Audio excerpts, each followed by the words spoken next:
when I left you, probably an hour and a half ago, as you know, I was heading up to the moor with Mark.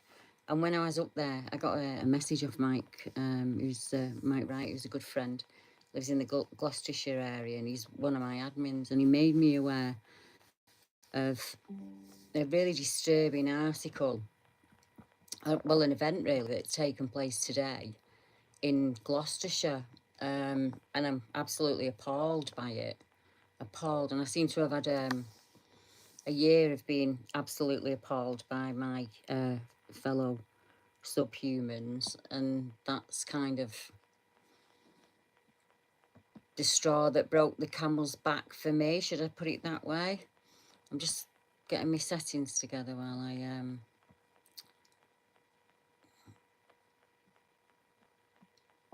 just want to make sure I make it subscribers only, or we'll just have a load of idiots. So. 1 second. Absolutely heartbreaking event. 1 second. There we go. I'm going to read it out to you. I'm watching my country fall apart around my ears, and I'm absolutely disturbed by it. And I've been saying it to Mark now for the last few weeks. It's the reason I've been so quiet, to be honest. There's a war coming in this country. There's a war coming in Europe, and there's a war coming everywhere, and there's always an event that sparks the war, isn't there? There's always that event. And I've seen it blamed on so many things, from race, colour, heritage, culture, religion, and that's not how I see it. I see it in a very, very different way. So today, in the streets of Gloucestershire, a dead horse was dumped on the side of the road, sick and ill, by a human being, and left to die. And I'll tell you what this war's about. It's about good and evil. It doesn't matter what religion you were raised in. It doesn't matter what your heritage is. It doesn't matter what colour your skin is. It doesn't matter what your standing or status is in this world. What matters is how you treat other human beings. That's it. That's what it comes down to. Underneath all of the drama, underneath all of the attacks, and I'm upset, and I need to stop and think about what I'm trying to put across. I made the other channel because I've been watching for a long time now. People don't know, but I used to do help a lot of hunters look for Peters, whatever word you want to give them, lappers, fiddlers, Chester molesters. I used to help, and a lot of background trying to find them for people and find their addresses. So I know the depths that people will go to.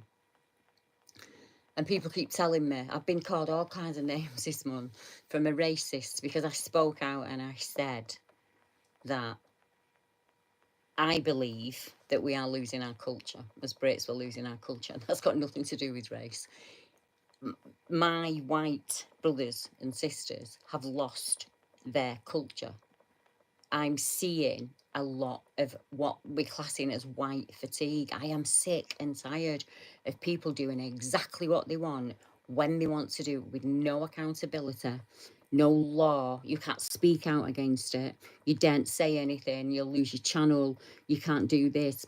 I've seen a woman locked up in the UK in the last 3 months for making a comment on Facebook that I've made over and over again. So it's like a Spartacus moment. If we're going to lock people up because they are absolutely disgusted with the people in charge and how the lowest of the lows behave, then you need to come and get me. You need to come and pull up outside the house now and get me, because I've said those things. I am absolutely disgusted by the things that I'm seeing. What world do we live in? What world do we live in where babies are sold to the highest bidder, where men or women are beaten in the street because we disagree with what they wear, who they choose to sleep with, what they eat for their lunch, what religion they choose to have. I believe in equality for all, for everybody. And unfortunately, with that equality, you will hear some things that you do not like. It is not offensive to say something that upsets you. It's offensive to you because you chose to be offended by it. But that, by reality, that doesn't make it offensive. So somebody could say to me, I absolutely hate you because you're a tinker, you're a jippo, you know, you're a pikey, you're a this and you're that. It doesn't bother me. I choose to not be offended by it. So that doesn't make it offensive, you know? And like Richard said there in the chat, I'm Spartacus. I have said those things. I have seen things in this country that have absolutely disgusted me. Disgusted me. I was in Aldi. I got called a whore by two ladies with the faces covered. And I had the brown version of this on, a t-shirt. My arms are covered. There's nothing on show. Pair of jeans, not got my ankles out, none of that. I was doing nothing. I stood on I can't walk around Aldi, so I get to the bottom and I tell Mark what I want on the aisles and he goes up and down and I'm just stood there on my stick doing nothing. And they walked past me and that's what they said. And they didn't realise that I understood what they were saying. I've spent most of my life in a city 2 miles away from Bolton. I hear it every day. I see it every day. I see you shout it at my granddaughter when she's walking down the street. And you know what else I see? Your men. Your men that tell everybody how wrong they are and how amazing they are. Well, they're chatting up 15-year-old girls online, sweetie. You need to go and have a chat with them about that. That's got nothing to do with the God that you because there are people who worship the same God who are good, who don't act like that, who pay into society, who actually give a shit about Britain and what it's become. They actually really care about what's left for their grandchildren and their great-grandchildren. And before you tell me I don't understand immigration, let me tell you something. I'm mostly Irish. And the other bit of me is Prussian German. And both of them came over here because they were immigrants. But they didn't come to the UK and demand that you all spoke Irish. They didn't come to the UK and demand that you all dressed the same as the Irish, that you followed every Irish rule, that you abandoned your heritage, your country and everything else. We didn't do that. We came over, we assimilated, we worked, we dug roads, we worked wherever we could. And believe me, there's not an Irish immigrant in this country that was ever privileged. I was 6 years old, the first time I realised there was something intrinsically wrong with me and people despised me because I was a tinker. Where you're born and where you're born into is a bloody lottery. It's the same for everybody worldwide. We need to stop arguing about who's right and who's wrong.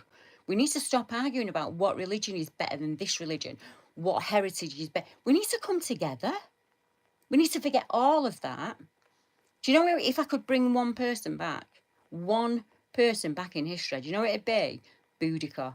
And you know what lesson she'd teach her? Every time an invader came to our shores, to our coast, we banded together and we kept them away from our women and children and we turned them round and we sent them back. And you know when they got in, when the Romans got in, do you know why they got in? Because we were fighting among the tribes. We took our eye off the ball. We forgot what was important to us because ego became master and in they came and they changed our history for millennia. Not for 100 years, not for 500 years, for millennia.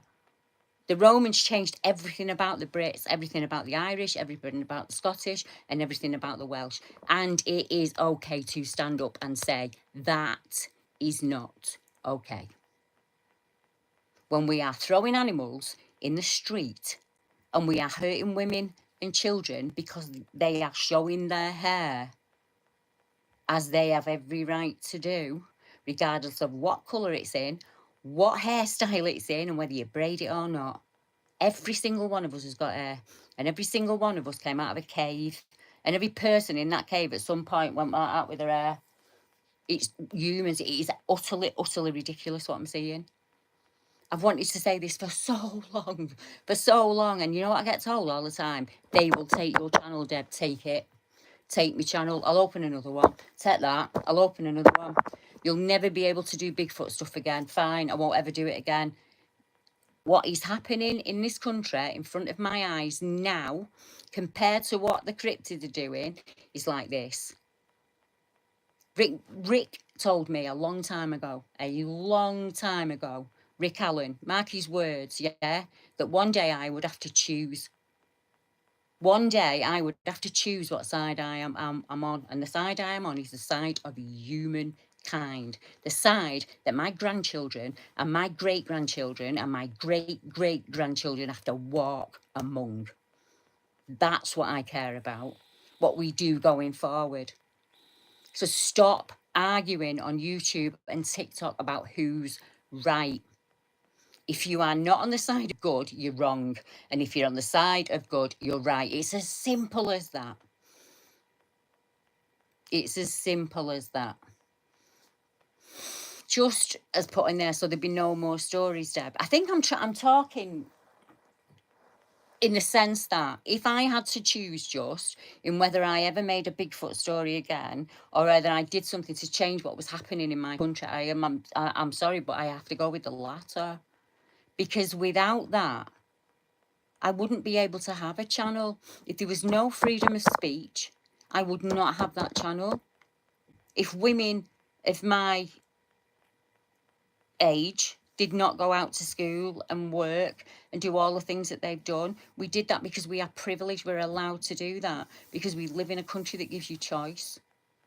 It gives you choice. And once they say to us, no, you are not allowed to say that, then my choice has been taken. You'll all hear lots and lots of YouTubers telling you over the next few weeks about local law, because that's what they've just sprung on us today.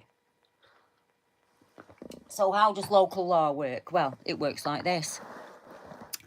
To be monetized on YouTube, you have to reach a number of community guidelines. So that means that you're not bullying anyone, you're not doing anything offensive, you're not showing any offensive, anything like that. You have to abide by that. And if you do, then that's fine. You go into the algorithm, YouTube are okay with it, and your channel's fine. The UK government has passed today that they can override that right. They can and have told me that I have to take my Manchester Pusher videos down because it is against my local law. So what does that mean going forward? What does that mean going forward? That means that any video where you will say, go to an immigration centre and you will say, look, there's thousands of them coming in and we've been promised one in, one out and none are going out. You will not be able to report that. If you like the audits where they show and should show every bent thing that's happening in those funded hotels, they should be showing that. You have the right to know that. It's your money that's being used to pay for that. It's you who gets up at 5 in the morning and goes and works for 60 hours a week that is covering that. And I will not be able to report on that, and neither will the others. And why? Because they will strike our channels. They'll take us down. And that's it. Freedom of speech. You've already got it there. It's done. He's already told you that he is not going to bring in the ULEZ, and he brought it in. And then he told you that he was not going to allow immigration the way it was, and he didn't. He's done nothing. He's done nothing. And I'm watching people saying, well, you did this and you said that. Well, this happened 400 years ago. Well, that happened 500 years ago. It doesn't matter. It doesn't matter. It starts from today. Whatever happened before today, forget about it. Forget about it. What you should have your brain on, what you should be concentrating on is what's coming tomorrow. What's coming tomorrow? A woman in our country has been taken away from her children, arrested and taken to a police station because she said on Facebook that she did not want her tax money to go towards What's the word I can use? We're so censored, I can't even use the word. ASA on females or children. And I agree with her 5,000%. So come arrest me. Come and arrest the rest of us. There was marches today all over the country. All over the country. People are marching for the first time ever. And people are saying, well, I can't get out and march. What do I do? Make a stand. Write to your MP. Get online. Sign the petitions. Stick flags in your windows, fly your flags, because you're allowed to fly your flag. Your ancestors have walked this land for long enough, and that is not aimed at anybody that is other than white. You also, if your parents, grandparents, great-grandparents came to this country as an immigrant, you should be just as annoyed as I am, because they had to come in a legal way. They had to pay in to the system. They adapted to our ways. They came in, they made societies, they made their own churches, and they got on with things, and they loved this country just as much as me and my ancestors do. And it worked copacetically, because we need them. We're a small island, and we will always need outside help. So why did your ancestors have to go through all of that red tape to be allowed here?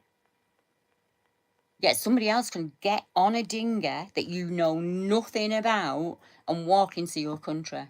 Somebody said to me when I said that the other day on my other channel, you are a warmongerer. I said, I'm a warmongerer. If I was a warmonger, I'd be stood in the street. And I'm not. I'm nobody's warmonger. But I've got eyes and I see what's happening.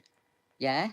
Would you allow a man from another country that you don't know to go and sit in your child's bedroom for an hour? And if you answer anything other than no, there's something intrinsically wrong with you. Intrinsically wrong with you. Because, come on, this is exactly what we're doing. You can stand in the street with a placard in your hand and tell everybody how racist they are and how everybody's welcome here. You put them up. You put them up in your house. You fund them for a year. You pay for everything. Do all of that. All of that. And make that person a better person, you know? You do that. Because other than standing in the street is doing nobody any good. It's doing nobody any good. That's why you can't get a doctor's appointment. How many people have phoned 999 and the police haven't come? How many people have had the phone stolen and the police won't come out and investigate it? How many people have had the car taken, things taken from the car, or they've been assaulted in the street? The police won't come out, but there's hundreds of them. Hundreds of them stood around the hotels. Hundreds of them keeping the left footers happy. Hundreds of them. Why are they not on every council estate on a Friday and Saturday night? Why are they not looking at county lines and getting rid of that? Why is none of that happening? Why is none of that happening? I'm not a liar, Johnny. You can call me a liar as much as you want. It doesn't bother me. I'm not a liar. I'm a 58-year-old woman who gets the right to say what she wants in her own fucking country because I paid in every day from being 14. Every day, and so did my parents. My parents worked 3 jobs. My parents never took a penny in benefits. Not a penny. You know why? Because there was none. There was none. There was no dole. There was no free housing. You went to the labour exchange. The labour exchange was, you went there, you worked, they gave you money. There was no dole. There was no free handouts. When people came over here in the 50s and the 60s from Jamaica and Barbados, they weren't given anything free. They walked off those boats, they went into jobs and they earned their money and they saved it and they put it away and they bought their own property and they put their kids through school and they put their kids through university. That's what they did. So you tell me why somebody else gets to do it differently. And I'll tell you something else for a penny, yeah? I cannot suddenly today decide that I don't like England anymore. So I am going to go and move to Canada or Australia or somewhere I feel like going because the benefit system's brilliant and I'll get a free ride. So not only when I get over there, they'll say to me, no, you can't come like that. You need to have a job that you can work for the next 12 months. You need to have a sponsor so that we know that you are not going to be because this is what other countries do, people. You need to have a premises that you're going to be living in. You need all of those things. So right, okay, I'm not doing that. I don't want to do it. I'm going to sneak in. So I'm going to sneak in. And when I get in, every single Australian citizen that pays taxes is going to pay for my food, going to pay for my clothes. They're going to pay for my housing. And not only that, I'm going to tell you that everything about your country is wrong. So you are no longer allowed to speak with an Australian accent. You must only speak with an English accent. Or I'll get offended. I'll get upset. Don't speak Australian around me. I'll get really touched and offended and I'll need to go in my safe space. Bullshit. I'm sick of it. I'm sick of it. I can't do it. You can't do it either. You have passed so many peaceful countries to get to that side of Calais. Yeah. There's one thing on your mind. And I'm not talking about women and kids. I'm not talking about it. I am not talking about women and kids. I am talking about grown-ass men old enough to earn their own money, should be in their own countries putting things to right. You are protesting in our streets about shit you can't even talk about in your own country. Do you know how ridiculous it is to stand in the street with purple hair, dressed as a furry, identifying as a tortoise, yeah, shouting for a country that would kill you for doing that? You weigh that up for me. You go over there. Go over there. Go over there. Come out. Tell them you're different. Act differently. Dress differently. And speak differently. And then come back in 12 months' time and tell me I'm wrong. I'm not lying, Johnny. It's called a difference of opinion, sweetheart. You believe one thing and I believe another. That doesn't offend me. It doesn't upset me. I'm not ignorant either. And you can say all of those things. It's a difference of opinion. And in this country that I've paid into, I'm allowed to voice that. And so are you, Johnny. And so are you. You can voice whatever you feel like. I wouldn't want to go to Gaza. Why would I want to go to a country that treats their citizens so appallingly that they flee to other countries? Why would I do that? Do I look stupid? Why would I do that? I've got every single privilege known to man. And you know why I've got that? Because I live in the United Kingdom. That's why. I live in the United Kingdom. And I am more than happy to pay into the system. And I hate the elite. I hate them. But I will do whatever it is I need to do for my fellow man. And some bloke on YouTube who I don't know who calls me a liar, right? I don't know anything about Israel, Johnny, and neither do you.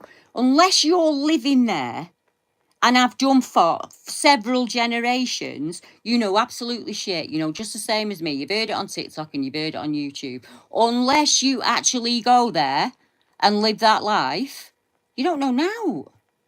And this is the thing. We're not talking. You missed it again. I said at the very beginning, we're not talking about countries or race. We're talking about bad people and good people. And they're in Gaza and they're in the UK. They're in America. They're in Russia. Some people are more than happy to live peacefully alongside their fellow man, allowing that fellow person to do whatever they want when they want. Right? That's one side of the picture. The other side of the picture is I am not allowing you to do all of the things that I don't want you to do. Yeah? Whilst doing that and setting down these set of laws that you have to live by, that only accounts to the females. Because I'm going to go and worship that God for several hours during the day. And then I'm going to go and sleep with a 15-year-old kid at Winter Hill. Do not be a hypocrite and expect me to sit there and say, right, that's fine. That's fine. Do I say that every single traveller out there is right in what they do? No, I don't. I don't think they are. I think some of them are respectful and others are not.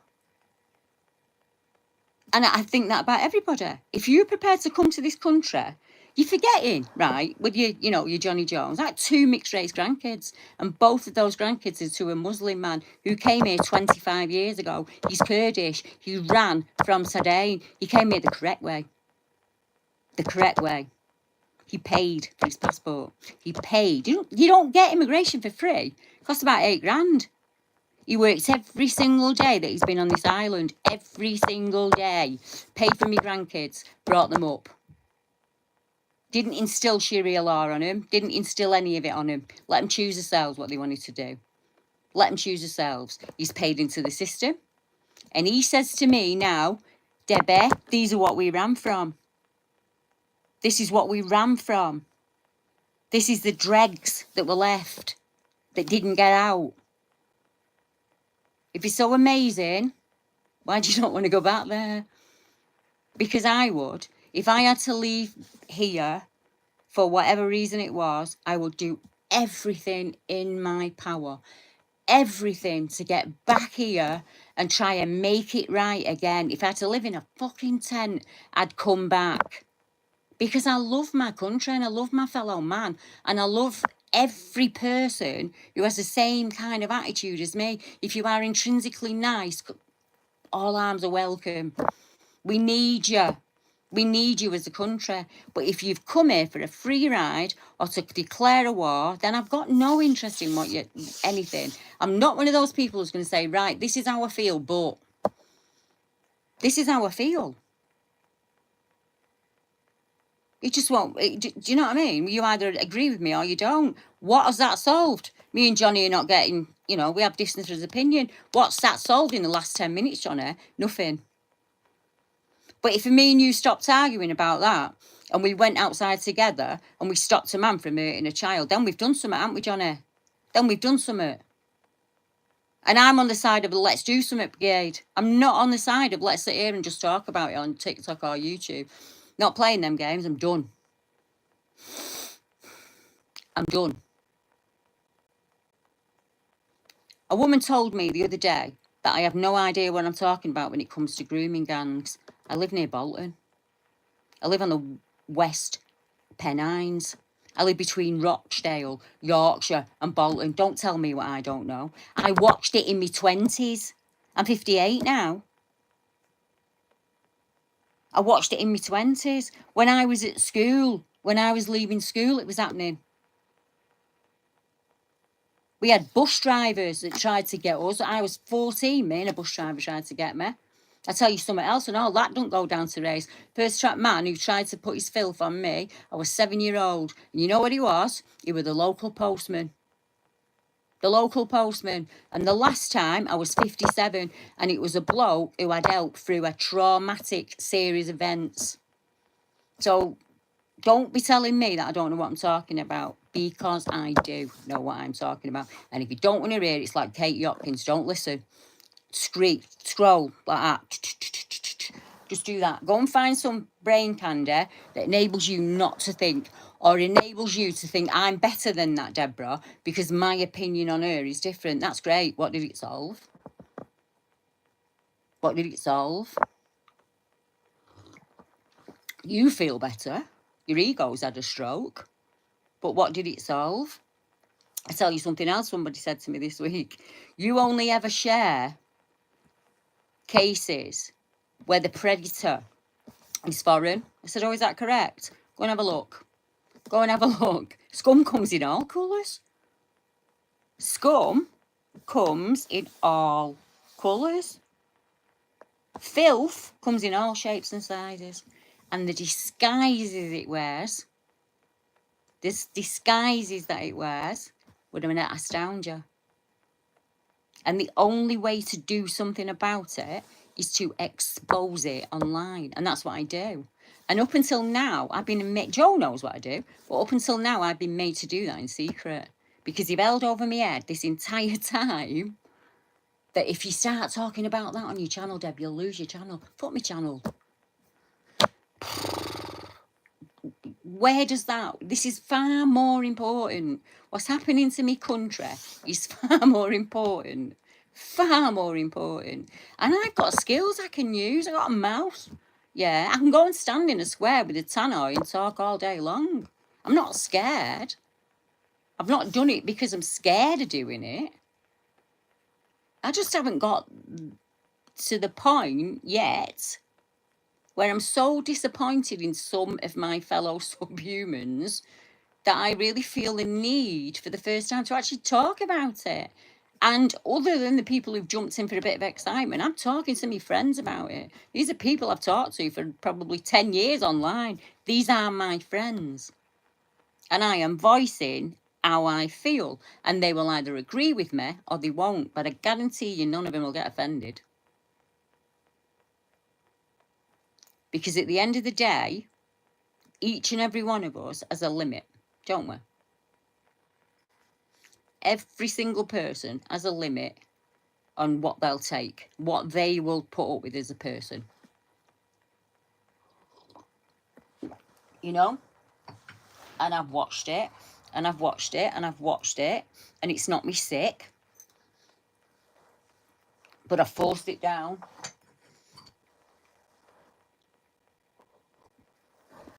Because there's always another one to catch. There's always another mum who says, Debbie, this guy's been messaging my daughter online and she's 13. And you want to see the things he's saying to her. Yeah?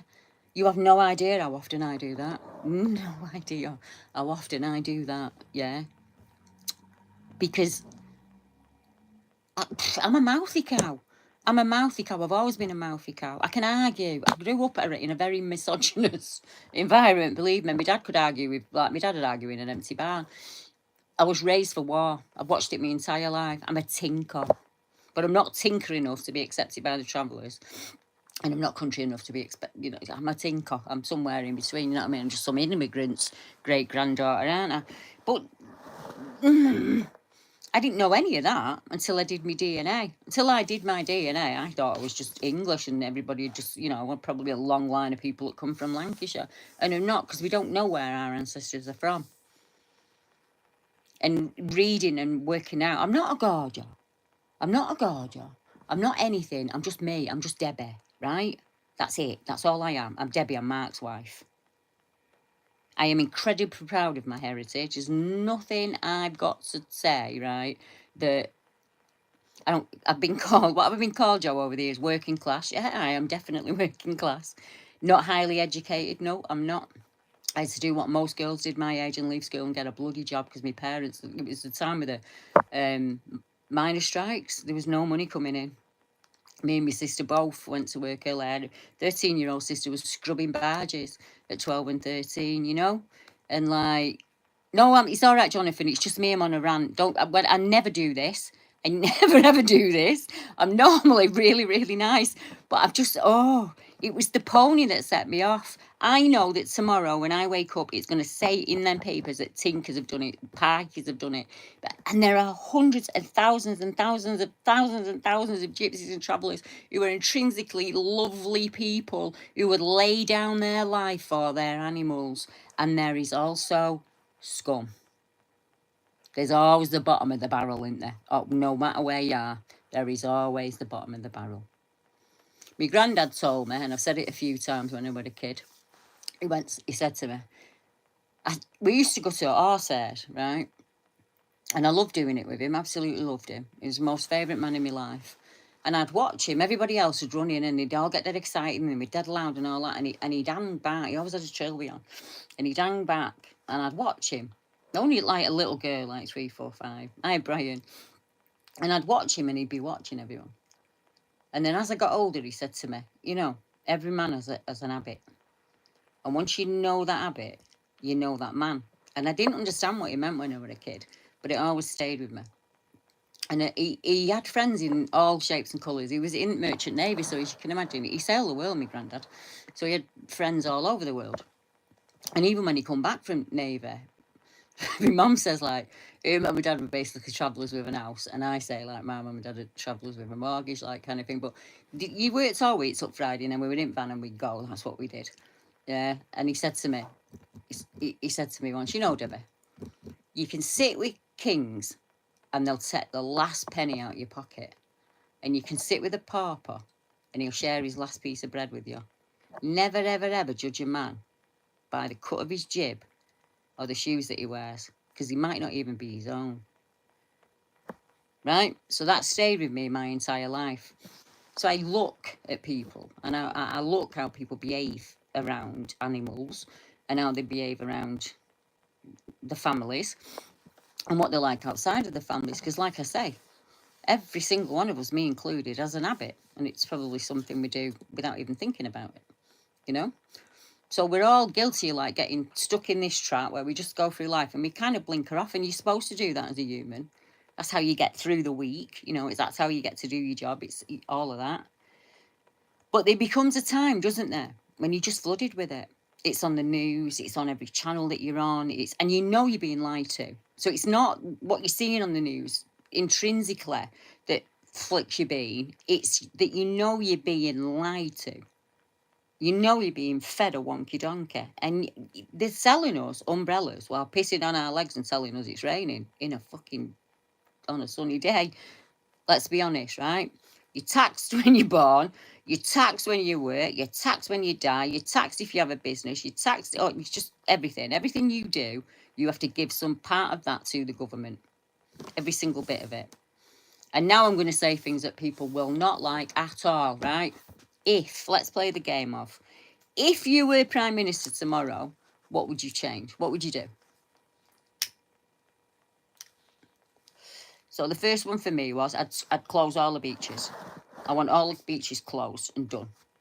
Right? I want anyone who's in prison, who's here illegally, gone. I want them out. Because I want some prison space to get rid of the scum off the street, right? So first of all, I'm not giving you a community order, and all of that's out the arse. If you live in my country and you take something off a person who's worked, well, you will pay for that. You will pay for that.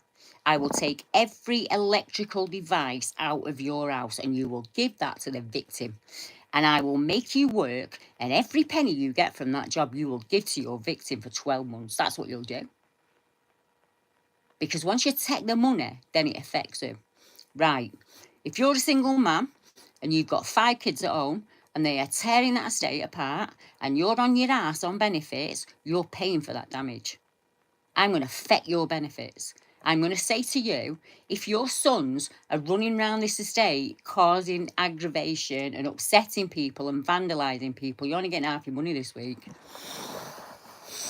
I'm only giving you enough to cover your rent. You know what? And you do it again, you're out of that house. I'm going to give it to a family who cares about the street. You're out, gone. Yeah? Social housing, here's one. All the top of the list of social housing should be people who fucking work. People who pay into the system should get that house first. Not going to be very popular with people, that is it. Not going to be very popular. Unless you're working. You do not get to go to the top of the system because you made some shitty life choices and you don't want to go out to work. You don't get to do that. If you and your husband are working and you are in a fucking bedsit and you cannot afford private rent, you should be top of the housing list. You should be top of the housing list. You should get first choice. If you're sat on your ass on TikTok or OnlyFans all day, you're not having a free nursery. No. If you go to work and you need your child minding, we will do that for free. We will fund that. But if you're sat on your ass, like I say, on bingo, why do your child need to go to think you're at home? See to your child. Right. It gets worse. Or I can get much, much more annoying. Right. If you go to hospital or are arrested or come into any official authority, I am not paying for your interpreter. Pay for it yourself or put it on your iPhone. If you come to this country and you are funded for 12 months and you nonce or you commit a crime or you steal, that's over and done with and you're going home. If it's okay to put them in tents in their own countries, why are we putting them up in 5-star hotels? Yeah, these families who can't afford to feed the children, where both mum and dad are working 50 to 60 hours a week, that's before we count the commute in and the commute home. They're picking that child up from the childminders and they're paying for all of that. That's who we should be helping. If you are getting up at 5 o'clock in the morning and you haven't seen your husband since last Wednesday because you both work separate shifts and you've got to see to them kids and you've got to pay your bills, you should be top of the priority list. If you walk out of the army and you are served in the British Army, Air Force, Navy, whatever it is, you go to the top of the housing list, you get funded, you get your hospital appointments and your doctor's appointments first because you paid into the system. In fact, you put your fucking life on hold. for me and my kids. So I'd do that. That would just be my first manifesto. Yeah, that's just me jotting it down on a bit of paper. I have watched my parents go without their entire life, and they dragged themselves up by their bootstraps, working 3 jobs, put me and my sister and my other sister through school. One of my sisters is a doctor and the other one owns her own business, and I'm quite erudite. They did really well, my mum and dad, right? My dad couldn't read. My grandfather couldn't read and write. He was a millionaire. He came out of the war and he said to me, Nana, I will never work for another man again. I will never. They took him out of his... They took him and his mates when he was 17, right? And they took him to war in Burma. And one of the lads, he was a 17-year-old lad, and he saw like a lady of the night for the first time ever, and he made the mistake of going with her, and they fucking hung him in the morning. And my granddad, like, that killed him. It killed him. And obviously the rest of the war, because he didn't come home for 8 years. But when he came home, everything that he built, they compulsory purchased it and took it off him. And he said at that point, I will never have another boss. And he instilled it in all of us. If you want something, then you work for it. It doesn't matter if you've got to get up at 4 in the morning and walk 5 mile through snow. That's what you do. That's what you do. And that we've always been told that, all of us. And they had a lot of kids, believe me, and they come from big families, believe me. But we had nothing. We were skint. I told Joe, joking, when I was a kid, I was every religion you needed me to be. Because back then, church would give you toffee. Sounds really bad, this, doesn't it? But you go to a different church thing, like Sunday school or something, they give you toffee. So like, I'd get my sisters and I'd say, right, we're Presbyterian today. If anyone asks, that's what we are. They used to give you a ticket, like, so you get a ticket. And you'd go and cash it in for, like, pop, as we called it back then, mineral, and, like, toffees and stuff. So I'd be like, right, today we're Presbyterian, right, yeah. Today we're Catholic. And we always did that. And, like, speaking about it out loud, it sounds a bit daft, doesn't it? But that's how skint we were. We were allowed toffee on a Friday, because that's when my dad got his wage. My mum and dad got paid on a Friday. So he was allowed, like, toffee and that on a Friday. So that was our weekly thing. But we were rich in so many other things. I know every single river in the UK because I've camped there with my mum and dad. I fished it with my dad, you know. I know the places I've been in the UK. If anyone says to me, Deb, do you want to go here on holiday? I just say, oh, my mum's the same. You pick. I've probably been there twice already. I went out in the morning and I came back late on at night, and I was safe. And I want that for my kids. I am scared to let my Zane go out. Every time I buy him a tracksuit or a new phone, I'm scared to death.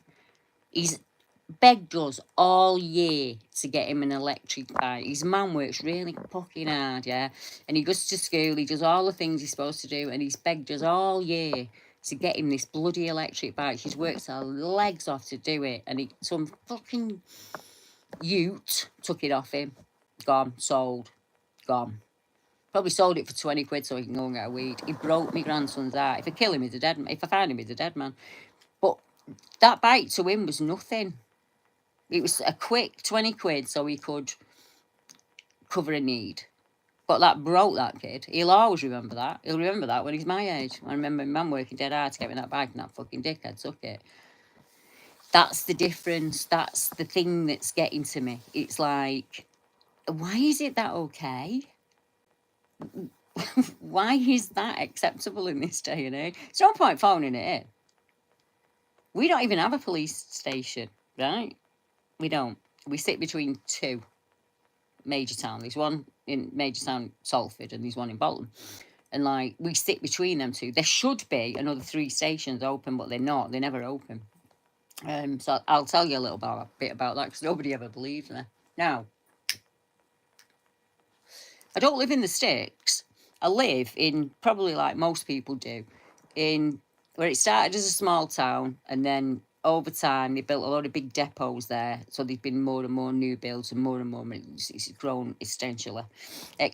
You can't get an house round here, you can't get your kid in school, you can't get a doctor's appointment, you can't get an hospital appointment. I've had a broken bone in my hand for the last 8 years, and I can't get it done. I had to go private. My shoulder's knackered. I've not even been seeing a doctor yet. It's been 18 months. still on list, but I'm working and I'm paying my tax and I'm doing what I can, you know.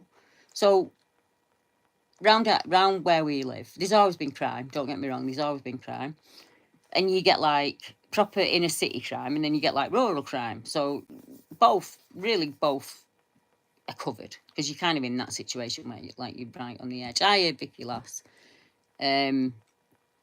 So you get used to it, like crime. I wouldn't say these like major murders are out like it's never been bad like that, but it has done progressively got worse, I would say, in at least the last probably 6 or 7 years, because County Lines has moved in. So you've got a lot of young kids that have no money really, and they're influenced by these older males, and in some cases completely bullied into it. You see the cuckooed flats, you see all of that. You see all of that around here. And don't get me wrong, the lads around here try and like get rid of him. They try and chase them out and all that. And they just keep coming. You keep coming. You get one lot, and they just keep coming. So there was a murder about two. Oh, it must have been 2021, something like that. There was a young girl murdered. Unfortunately, it was a domestic. She'd left the boyfriend, and they'd been split for a while, and she'd had like the typical had injunctions and all of that, and he waited for her about 3-4 o'clock in the morning, broke it house, and he murdered her. So all of that goes on, and weeks go by, weeks and weeks, probably 7-8 weeks go by. I mean, Mum phones me in a panic, and she's like, Deb, I found a knife in the garden, what do I do? So I said, don't do anything. Just stay there, don't do anything. I'll drive down with Mark, and we'll come and like have a look at it first. Because I'm thinking, does she mean a knife? Or does she mean a knife? You know what I mean? Is it on the step? Like, everything's going through my head. So we jump in the car, we drive down there. It's only about 7 o'clock at night. And she says it's there in Rhododendron. So my mum lives on like the main road that goes through the town. So you could suggest that someone's maybe had that knife on him, and there's no lights out there, so this is like stud farms and stuff. As they're walking, maybe they've seen a police car coming and they've ditched the knife over the side or something like that. That made perfect sense to me. So I said, so don't worry about it. I'll get it now in a placky bag, and I'll take it down to police station, just in case it's got anything to do with that murder. Because I'm thinking maybe he's had an extra knife on it and he's ditched it. Now, think on. I'm at the time where a guy's been chopped up and left in several pieces around the place, and one of the half of his head's in basically my mum's back garden. So there's a lot going on, and I'm thinking this knife might be of some interest to the police, right? So the nearest official police station, about a mile and a half away down the road. So we drive down there. There's an homeless man asleep on the floor outside. So we step over him and we go to walk in the door, and the door's locked. So Mark says, you'll have to use phone, Deb. I looks at the phone. It says, in a case of emergency, blah, blah. So I picks it up. The phone's not even connected. It's been cut in half. So I'm there with the phone thing in my hand. I said to him, I suggest we come back in the morning. So that's what we do. Thinking, this is a knife, innit? Like knife amnesty. I'm not just going to sling it. Some kid might get it. I'm not going to put it in a bin. Some kid might get it. It's a knife. It might be vital. They might want it. So, next day, we get up. Come on, let's go down. Get this knife over and done with. We've got work to do. Let's go and do that. So, that's what we do. So, in I go. It's chocker. Absolutely chocker. It must be signing on day. So, you've got birds who have been selling the brass all night, and all of that's going on. People are scrapping. It's like being in 14th century Victoria, in all honesty. So, I'm there thinking, oh, this is fucking unreal. How long am I going to be here? And this old man, probably about 105, comes out the back. And he's probably, I don't think he's walked a beat since at least my dad were alive. And he says, can I help you, cock? And I said, yeah, actually. My mum lives up there on A6. And she's found a knife in the garden. And he went, oh, right, have you got it? I said, aye, actually, it's here in a Tesco bag. I said, I didn't really know what to do with it. Now, I swear on my grandson's life, this is what he did. He went, oh, it's a good one, I'd have kept it for the kitchen. So I was just looking at him. I'm like, I didn't know what to say. So I was like, well, are you going to take it? And he was like, do you not want it? Hang on a minute, mate. Am I in alternative reality here or something? My ma's a pensioner. I've just found a knife in her garden. She's a bit worried about it. So, I don't really want to go back to her now and say the police weren't interested. Mum, they didn't give a shit. Yeah, I thought, what? Okay, and his literal was, I'd take it home, put it in the kitchen. So I refused in the end. I just said, no, mate, it's a knife. There's literally an amnesty on at the moment, yeah. Can you pop it in there for us and make sure that it doesn't get in the wrong hands in future? And you might want to check. I actually said this. You might want to check with the detective, because if you remember, there was a murder up there, wasn't there? And he went, was there? I'm thinking, am I in Midsummer Murders here? It's just like, have I gone into the wrong village or something? I've drove out, I've hit a ley line, everything's gone breasticles skywards. So I'm like, I said, oh, I'm not being rude. Honest, I'm not. And like, I love the fact that you're jovial and all that. But mate, that's like a 12-inch knife, and I found it in the garden, and I think you should take it a bit more serious than you're taking it. And I think the penny dropped at that point, and he was like, oh, right, actually, yeah, I'll book it in. I said, I want a receipt for it. And he looked at me and went, I'm not going back to my mum. Come on, you've all got them. You've all got elderly parents. I am not going back to my ma without some form of written evidence that I have put this in a police station. Do you remember that knife, Mark? What my mum found in rhododendron bush. Can you remember what the copper said when I took it to him? And he went, ooh. That's a nice knife. I'd keep that for the kitchen. That's exactly what he said. Yeah. Yeah, and that's it.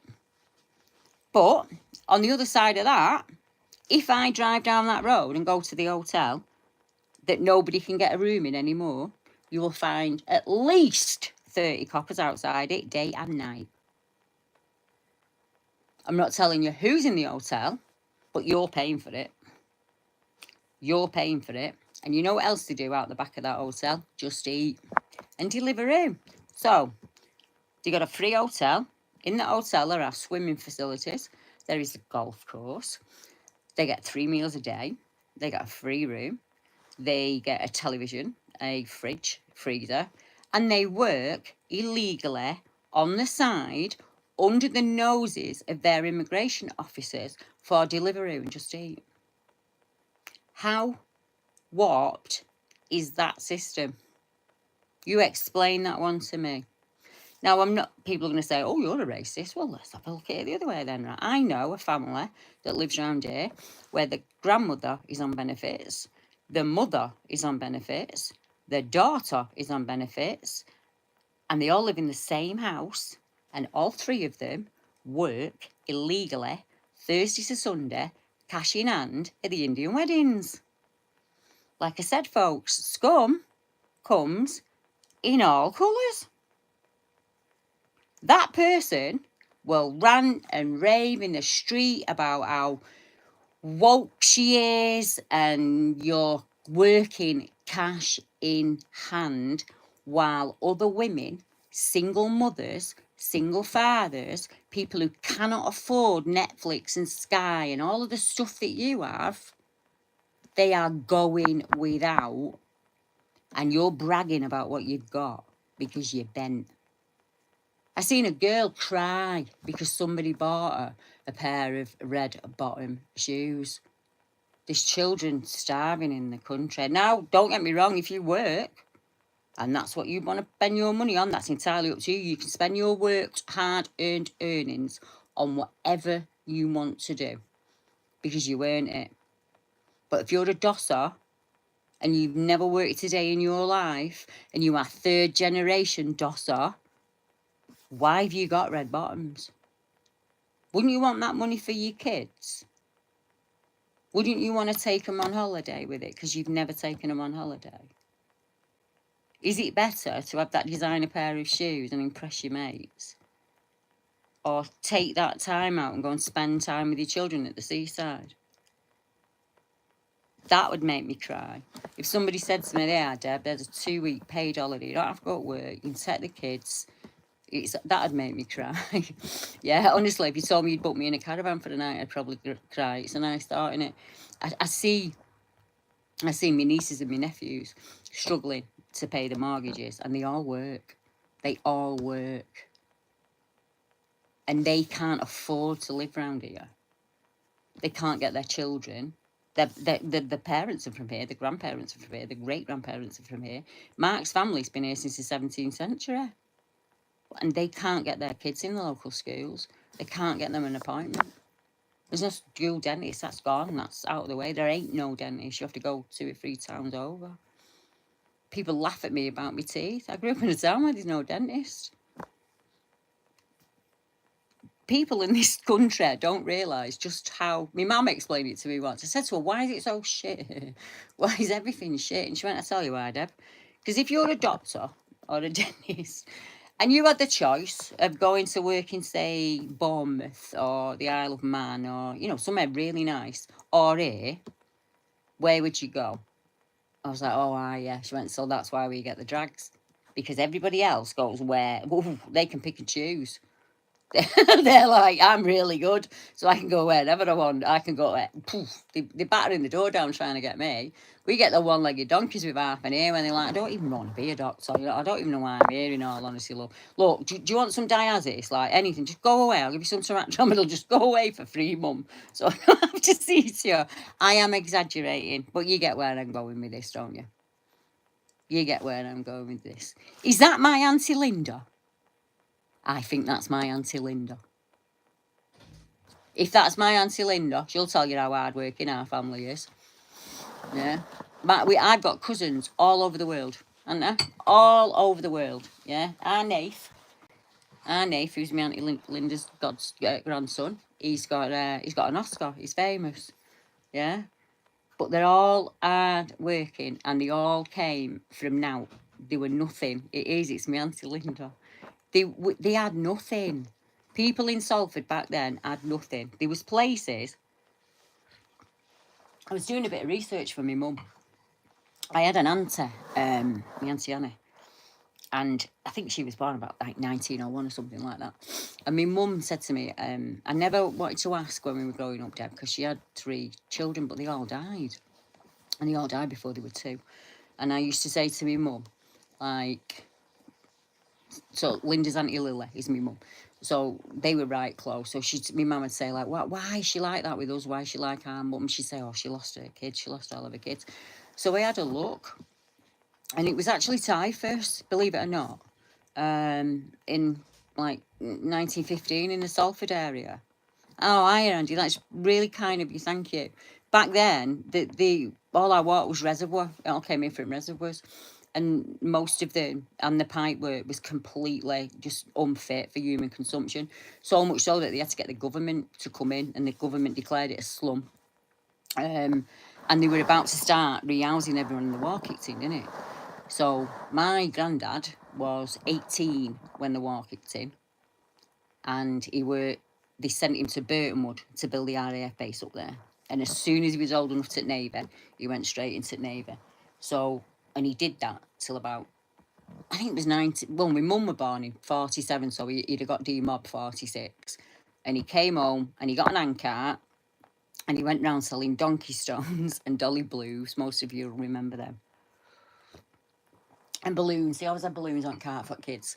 And he started with a cart horse long before I was born. And he walked the streets with an handcart, and then he got a cart horse, and then he got his own scrapyard, and then he got another scrapyard. And he just kept going like that. And he became incredibly good at it till he owned about 7 of them. And the area where it was is what's now called Media City in Manchester, so where the BBC. So they offered him loads of different money to kind of, so he'd sell the land, and he wouldn't do it. He refused to do it. So they compulsory purchased it. He was at home one day and they just bulldozed a lot, took everything. He lost everything overnight. So to me, in my granddad's eyes, he always hated the elite. He always hated the government. He'd say they're all officers. None of them are serving. They're all officers. They just sit in the office, pen pushing. They've not got any idea how men have to feed their families. And I remember him telling me when he worked on the docks, he said we were working on the docks at Salford, and we were unloading all this food and boxes of tea and all, like, everything that you could think of, like the most luxurious things you could think of. He said, and they were paying us a shilling at the end of the day, and we were going home with no food to put on the table for the kids. He was like, and the only way, this, if you watch the Peaky Blinders, that's where the scuttlers started. That's where it came from. They were paying them absolutely nothing on the docks, but they were unloading all these luxury goods for the rich, and then they were going home. They didn't have coal for the fires. They didn't have money for the rent man. They had none of that. None of that. And that's where the black market started. It started before the war, believe it or not, because people had nothing. And I said it before, there was no labour exchange. There was no free housing. If you wanted an house back then, you had to get the key money together. Most people, when they got married, either stayed at home with the parents in the spare room, or they got a room in a house. So like a rooming house, as it was called. So there was no getting wed at 18 back then, and, you know, buying a car and moving into your own, and none of that. And you've got to remember it was worse for women, because my granddad came from the kind of culture where women didn't work. So men worked and the women stayed at home and seen to the house and the children. So you've only got one kind of wage coming in, haven't you? You know, that's what you've got. You've got like one wage coming in, and he's got to pay for everything. So there was nothing free. You didn't get anything free. So I remember my dad's been everything. On my birth certificate, it says my dad was 17. And on my birth certificate, it says mother, office clerk, because she works at Greengate and Irwell. And my Aunt Linda will know where that is. And my father's occupation was coalman. But it was back in the day where you could be a coalman for a week, and if you didn't like that job, you walked out of it, and on Monday morning you had a different job doing something else. There was that much work to do. We had 2 mines, we had the mills, we had building sites, because don't forget, it's 20 years after the war, so we've been bombed to shit, because that's where the docks are and the oil works. They bombed the shit out of us. So the where you got like Old Trafford and all that, when Man United got rebuilt, that was all bombed. It was all terraced houses. So they were trying to hit as many of the ships that were coming in with stuff on and personnel on. And my nana said to me, I remember running down Cross Lane, Debbie. I had Gerald under one arm, he was about 3, and I had June under the other arm, she was about 8. And the pilot came down that low, I looked him in the eye. And she was 21. I look at 21-year-old girls now who've never worked, but they have immaculate eyelashes. They have a car on, you know, on HP. They get the lips done, they get the faces done. And like I say, if you want to do that and you're working, that's all fine with me. You do exactly what you want. But if someone else is working for you to do that, there's something you used to get in a wage packet that you don't get anymore. And my dad told me this. You know what it is? The satisfaction of knowing that you earned that yourself. So whether that's 10 shilling, 10 bob, or 10 grand, you earned that. You earned that yourself, you know. So you can do exactly what you want with it. Exactly what you want. You can spend it on whatever you want to spend it on, because you got up, you did the graft, and that's your reward at the end of the day, the week, or the month, depending on how you get paid. But if you get up and you're not paying into the system, you're just taking and taking and taking. That's, people calling it white fatigue, people calling it black fatigue. It's just fatigue, innit? It's just, if you are a DOSser and you are not paying into the system, and you get free NHS, and you get free schooling, and you get free home, and on occasion the government will pay some of your gas and your electric, and you get like your free food stamps or whatever you get when the kids are on school holiday, all of that. Explain to me why somebody who walks a job doesn't get that. Somebody who gets up in the morning and goes to work is not entitled to that. That's the system we've got, and that's what we need to do. If you want to stay on this level of humanity, fine. But don't ask me to fund it. And if I choose to put 100% in, or 150% in, don't ask me to drip it down to you. That, for me, is the easiest lesson to learn. Innit? What you put in is what you get out. Now, people are going to say to you, she's no angel. No, I probably wasn't. Because you don't grow up until you grow up. Yeah, I was wild. My mother will tell you I was feral. That's what she'll say to you. Deb's feral. Deb was feral. But she also told me, you can do anything you want if you put your mind to it. You can do anything you want. Anything. Whatever you decide to do, Deb, is within your capability. And she's told all of us that. And she's another one. My mum might be working class and she might not have it. I'll tell you something. My mum's been to the palace twice. And then my dad, my dad was so annoyed about it. But my mum went because she did so much charity behind the scenes that she got awards for it. She was awarded for a charitable. So even when we had nought, my mum was giving to charity, right? And she worked her way up. She worked her way up in local government till she was quite high up. And she was there when the Bosnians started to come in, when they were having to bring them out. And she was part of the evacuation thing. So she was making sure that they had they didn't come in and get houses like happens now. They got an emergency pack. When we took them off the boats and the planes, he got an emergency pack. And then back then, there wasn't that much immigration in the UK, so there was enough to assimilate them in. You know what I mean? They were old men getting off we saw them as kids. They were beat to shit. Yeah, and it was just because their religion was different than the person's punching them. Now, coming from a family who's never had religion, I couldn't understand that, mate. I didn't get it. But I do understand, I knew when I was a kid, I remember saying, oh my God, that basically means that if somebody suddenly decides today that all Catholics have to be killed, they'll come and take they'll take your house, they'll take everything, and you just have to go somewhere else. My mum went, yeah, that's it in a nutshell. You basically walk out that front door now with everything you can carry, and you go. And I remember thinking, that's just wrong. It's wrong on so many levels, and it's exactly the same, isn't it? You know.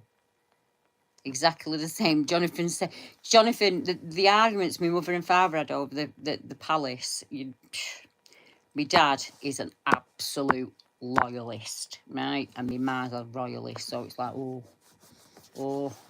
they used to be, but they were different religions. They were they were like chalk and cheese, but they were together for almost 60 years, and they'd still be together now if he hadn't passed away. My mum used to go to Greenham Common. My mum's always been a warrior. She's a vegan. She's been a vegan most of her life, as is my sister. We've always been campaigners. And my sister's done so much for charity. She's done so much for the Red Cross. It's absolutely unbelievable. As is my nieces. It's just, as people, you try and be the best person you can be, don't you? But I wasn't always like that. I was moody and I was mean and I was stuck in that 9 to 5 where I had bills to pay and I was that tired. I couldn't take the kids out when I weren't working and everything was about working. And for what? For all this designer gear and stuff that I didn't fucking need at the end of the day. And honestly, I've got none of it now, have I? What was the point? Because that's how society showed me I was supposed to act. I didn't have the wherewithal to have a mind of my own then. So this is what I'm supposed to do, innit? I'm supposed to come out of school, get a decent job, meet a fella, get married, stay at home, and he goes out to work and I see to the house. That was not enough for me. There was so much more in life, isn't there, that you can do than that. So, and I knew that the privileges we had, I knew that was so different to what my mum had and what my nan had, because it was so different for them. And I seen how poor they were growing up. I seen how hard my mum and dad worked, to put food on the table and stuff like that. So I've never took anything for granted, anything. And if you give me something, I'll take care of it for the rest of my life, because you don't just get handed stuff, do you? Nobody comes and just hands you things. Not in my head. Not in my... I once caused an uproar on TikTok because I said, right, that homeless bloke that sits outside Aldi, he's on a right good screw him, innit? And he doesn't have to pay tax and all like that. And this fella said to me, what an horrible person you are, being jealous of an homeless person. I said, I'm not jealous of an homeless person. He lives on our estate. He's got his own flat and an Audi. And I was like, he lives on our estate, mate, and he's got his own flat and an Audi. And he gets out of it and he puts his scruffy clothes on and he sits outside Aldi. Think on 365 days a year. How many people go in Aldi at the end of the day? How many people go in Aldi from 8 in the morning till 10 at night? That's some screw, that, innit? That's some decent screw. That's why he's driving around in an Audi and I'm not. Because I've never, at any point in my life, sat on the ground and put my hand out. See that cut? Put money in it. Put money in that cup for me. Come on, put some money in that cup. Why are you not putting money in that cup for me? Put some money in that cup for me.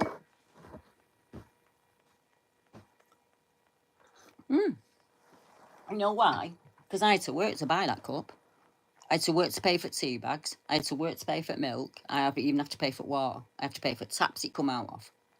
So no, I'm not giving you drink out of my cup unless you say to me, well, tomorrow I'll do it.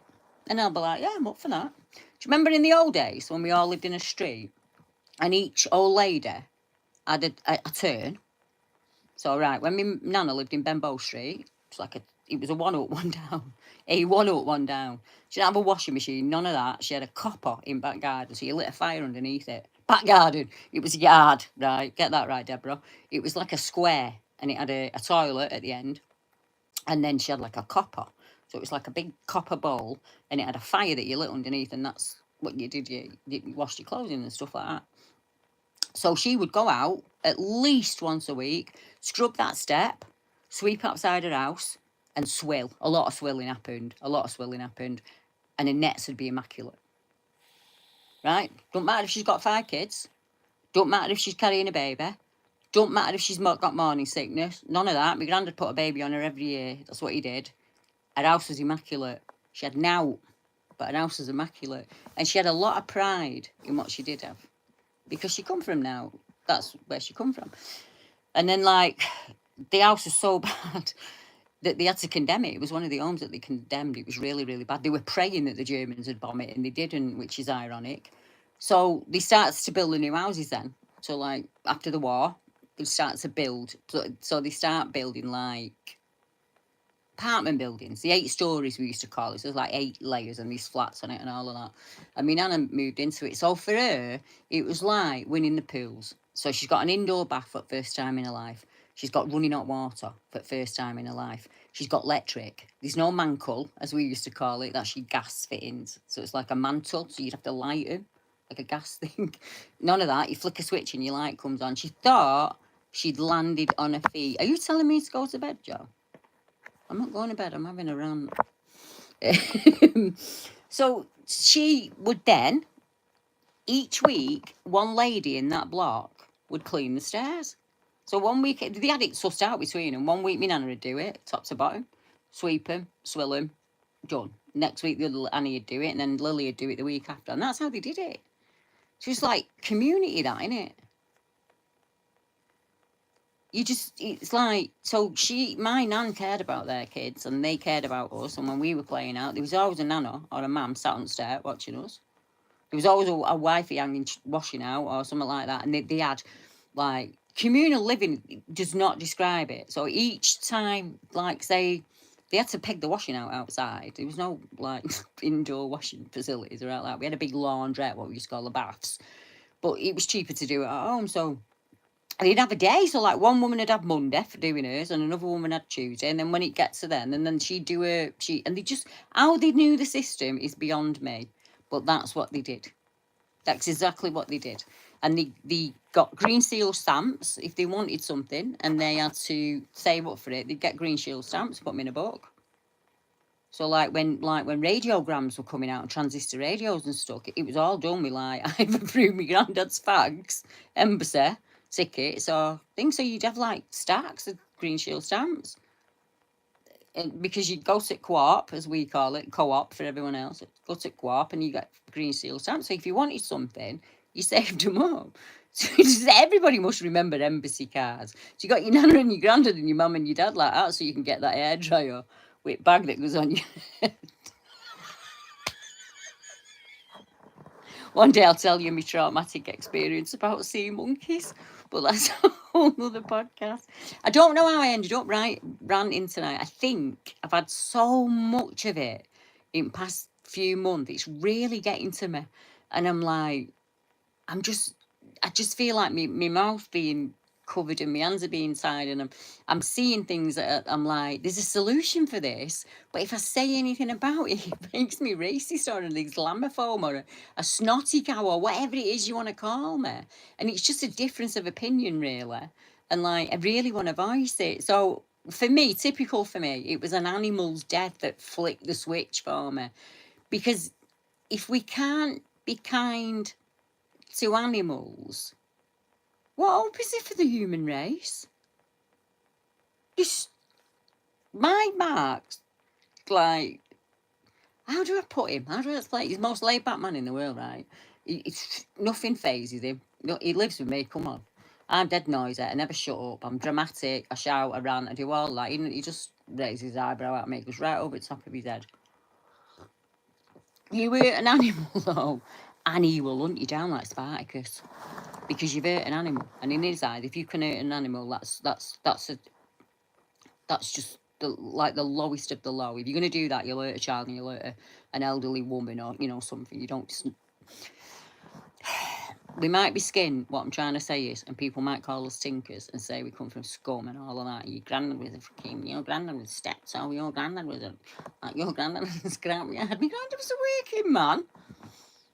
Are you literally telling me that you're taking a piss out of somebody who works every day of their life? Like, your head's fucked. Something wrong with your brain. Your brain's broke. Take it into Apple. Take your brain into Apple because it's broke. It doesn't matter if my granddad... Hi, Glenn. It doesn't matter if my granddad works on a fucking bin van, yeah? If he got up and went to work every day, paid his own rent, never asked the system for a penny, seen to all his kids, put them all through school, clothed them all, fed them all, paid all the bills, never asked for a penny. And you want me to sit here and laugh about his profession? I'm not going to do it. I'm not going to do it. I feel exactly the same about the guy from India or Pakistan or Korea who gets up in the morning, goes and does his job, sees to his family, looks after his community, is a nice guy. I know my children are safe around him. I know he'll look out for them. I'll have that any day. I'd take that any day over some scummy twat who's snorting coke, who's got 7 kids to 8. Oh, I can't. It's like we need to adjust the balance, don't we? I mean, I'm hoping that when I've had this rant, I'll be over. I don't know. It might be a turning point for me. This. It might be a. I'm going to use that other channel that I've got to do more of this. I can get in my car and drive to that hotel and show you with my words that I'm saying are not wrong. I can take you tonight to 6, 7 places where I guarantee there will be an Audi filled with the usual suspects and a very young teenage girl. So much so that they have started fencing off the sheep fields and gating them off because that's where they're taking the victims. I'm not lying. And I'm just as annoyed at that as the people who are digging holes in the ground, on the moor, setting fires and roasting pigs and leaving their shite everywhere. Babies' nappies, plastic bags, all of the drink, the chow, all of it they drink, all of it. All over the ground. It can injure the horses. It can injure the wildlife. It's disgusting. It gets into the water system. Anything that comes off that moor, that's where your drinking water's coming from. I've been out with Mark in the car, and this will tell you I'm not racist, and the amount of white lads I've seen, now, I'm not talking... There's a bit of a peculiarity in where I live, in the fact that on a normal road, you can drive at 30. Yeah. Night, Auntie Linda, have a lovely sleep, and I'll talk to you tomorrow. I'll be back on at 7 o'clock tomorrow, and I'm going to talk about Old Salford. I'm really going to talk about what it used to be like and how hard it was. So yeah, the normal roads, like the same that are everywhere else, you do 30. I don't know if it's 30 or 35, I can't never remember, so just do 30. But for some particular reason, up on that moor, on them tiny little lanes, you can do 60. Mad, I know, absolutely mental, but you can, and it's like that, right? And you've got gorges that drop off. You've got sheep that run out, deer that run out, all a manner of air, pheasants, the whole 9 yards, and you can do 60 on them roads. And I have seen them driving with a bottle of gas or a balloon in the mouth. Driving. Like that. Yeah, just like Snake Pass. Exactly like Snake Pass, Joe. Right, so do Snake Pass in the dark, put 5 lads in a car, all had a drink, all sniffed up with a balloon, driving in the dark with no lights on. How long before they're in the paper and we're talking about what amazing boys they was? It's frightening because it's become the norm. It's absolutely become the norm, hasn't it? It's like, yeah, exactly, in a Nova or in an Audi. I hate Audi drivers. Joe will tell you. I've been up there on horses.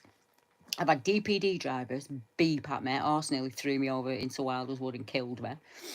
And a guy in an Audi who forced me and the horse up against a stone wall to get past us.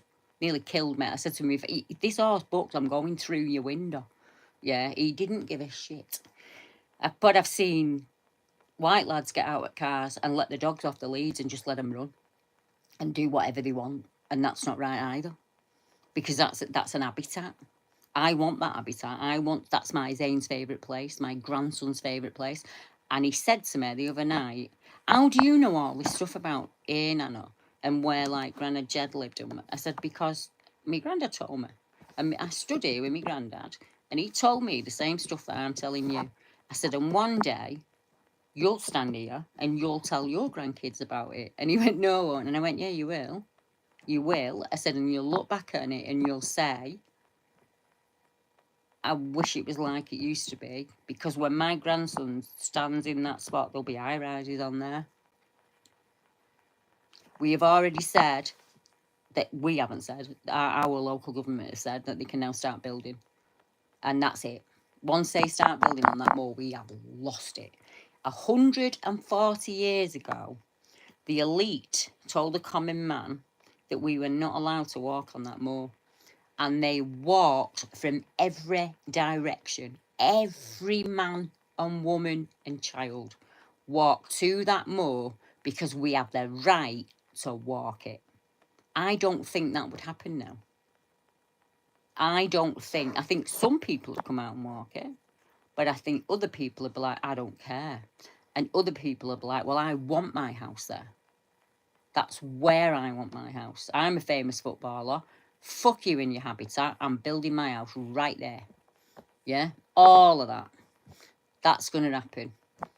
I said it to Mark years ago. I was driving down past my mum's. You go down past my mum, it's unbelievable. She's got houses there since the 14th century. Proper black and white Tudor houses and stuff. And I said to Mark, you know what's really sad?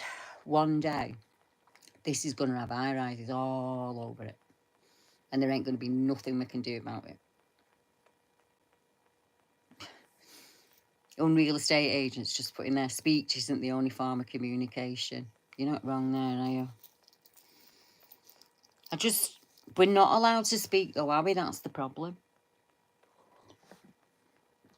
About anything because of the offended. Now, they're like scum, they come in all colours as well. So you can, what offends me, what upsets me is like, say, like when I see them trashing the moor. So when they're there and they're like, they barbecue in the ground. Did you have no understanding of how peat works? So that could cause a fire underground for miles. They don't give a shit. They don't care. So you drive up to a place. Go to Pendle Hill. If you don't believe me and you live in the northwest of England, go to Pendle Hill. It's one of the most known places in it. The witches of Pendle Hill. You'll all know it. And when you think about it, you think about those witches and it being in the middle of nowhere and it's the moor. Go there. There will be 100 cars. I'm not lying and I'm not exaggerating because I've done it myself and I refuse to go again after 3 years ago. Car after car after car after car after car after car of the usual suspects. Windows up, phones on, nobody out of the car. Sat at the bottom of Pendle Hill. Friday, Saturday, Sunday, like that. So you can't go for a quiet walk there now. So now, they don't just do that now. They get out of the car, whether it's their field or not, because it's clearly not their field because it's owned by a farmer. And they will sit in that field and they will barbecue. And they'll chuck the charwalla drinks and they chuck the tin foil and they chuck it on the ground and they get in that car and they drive away. And you've got to go back, pass your rubbish to go back to your car. Just put it in a bag and take it and put it in your bin at home. What's wrong with you? Animals don't live like that. No animal goes out and buys rubbish and brings it into the den, do they? Pigs. People call pigs for the way they live. Pigs are quite clean animals, actually. People call pigs for being filth. But they don't drag filth in and lie on it. They don't do that. They look after all animals look after their own surroundings. What they do. You know, even Bigfoot, and that's what I'm known for. They don't trash the woods, do they? You know? It's just, I don't know. I just feel like maybe I've wasted me in the last 10 years. I should have been fighting. I should have been doing a Boudica. I should have been up here going, no, this is enough. It's got to stop. But then I think, no, because things happen when they're supposed to happen, Deb. It's supposed to happen. It's always a thing that starts a war. Whether you're Franz Ferdinand or not, think about it. There's always that one act, isn't there, that turns a nation. Where even if you haven't been involved before, you're suddenly like, oh, shit, I had my eyes closed and this has happened while I've been doing it. Yeah, that's kind of how I feel. I feel like I've wasted my talents a little bit, but that's just my ego, innit? I'll get over that. And I wouldn't normally have spoken about it. I did what I planned to do. I was so irate today. And then I said to my, oh shit, I've got to work at 8. I can't go out tonight. And he said, how long are you on for? I said, oh, I'm only on till about 8:30. I said I was going to do a live after my premiere. I said, but I'm not in the mood to do it. And there's a beautiful moon out tonight, if you've looked. It's massive, absolutely beautiful. So Mark was like, come on, when you finish, we'll go up top, have a coffee and go up. And I was like, yeah, of course, let's do that. So that's what I did. I finished about 20 to 9. Mark had got everything ready. So I just grabbed my jumper and we got in the car and we drove up. And as we was going up, I seen Mike, right? It's messaged me. Now, Mike knows, as most people know, that as soon as I finish, once a week on a Friday or a Saturday, I go up top. It's how I get rid of me. I can't horse ride anymore. So everybody needs a way of getting rid of the stress, don't they? Work stress, family stress, illness, the whole 9 yards. So that's something I do weekly. And I was fine. I was absolutely chill. And I seen it come in and I thought, if Mike sent me that, it's important. Because normally I know him. If it was something and nothing, he'd just send it me tomorrow, you know? And I read it and I was like, what? And he was like, Deb, this is really upsetting. And he wasn't like, Deb, this is upsetting and you're a traveller. He was like, Deb, this is really upsetting. And in my head, I said to him, you know what, Mike? Scum crawls in our colours, doesn't it? And then I said to Mark, I'm done. And he went, what do you mean? I went, no, I'm done. I was like, I can't. I was like, we're leaving animals on the side of the road. Just, it's sick, it's ill, throw it out. What? We're fly tipping animals now. So not only are you throwing like sofas and builders rubbish and like shite out of your shops and all that, you're not just throwing that now, you're throwing animals. Your disgust of this country and the people that live in it is so low. The owl's chirping in. I don't know if you'd be able to hear it, but there's an owl right outside my window right now. They're a messenger, aren't they? Well, yeah. So as nature's just said, there's more things to life, isn't there? I don't know. I want to do more lives, but I've been holding myself back because I knew that if I did, this would come out. So if I was doing a live on like the paranormal or I was doing a live about Bigfoot, this would eventually come out because I'm just seeing it's everywhere. It's being rammed down my throat constantly. Like, I must have had, in the last 3 weeks, I probably had 20 night terrors. And last night I had 5 all in the one night. And I think it's because I can't turn my brain off. Because I'm worried about stuff all the time. I'm worried about when Arzane's out in his back. I can see what's going on in these streets. And I live in a pretty quiet area. Most of my neighbours are over the age of 60. There are no small children in our estate. But I only have to drive 2 minutes down the road. And it's just packs of angry youths. And everything's being stolen. Like I talk often about the bike routes in the UK. And you'll have them in your area. And they're turned into walking routes now mostly, or for people to bike on. And most of them go through nature areas. And it's normally it's the old canals or the old train routes. And we've all got them. And they're the beautiful areas in the day. But even now, it's frightening to go out in the day because people are being robbed, people are selling on there, people are being caught doing lascivious acts down there, we'll just put it like that. There's all manner of stuff going on that I've never seen in my lifetime. And I come from a rough family. And my husband comes from a rough family. And we were brought up with nought, but the stuff that I'm seeing astounds me. Astounds me. I can't get my head around it. I can't. Every now and again, we have to go back to where we used to live, right, where we grew up. And every time I go back, I want to cry. When I leave then, I want to cry because it doesn't look like it used to look, you know? It doesn't look anything like it. And it's not just that, it's the tone of the people have changed. And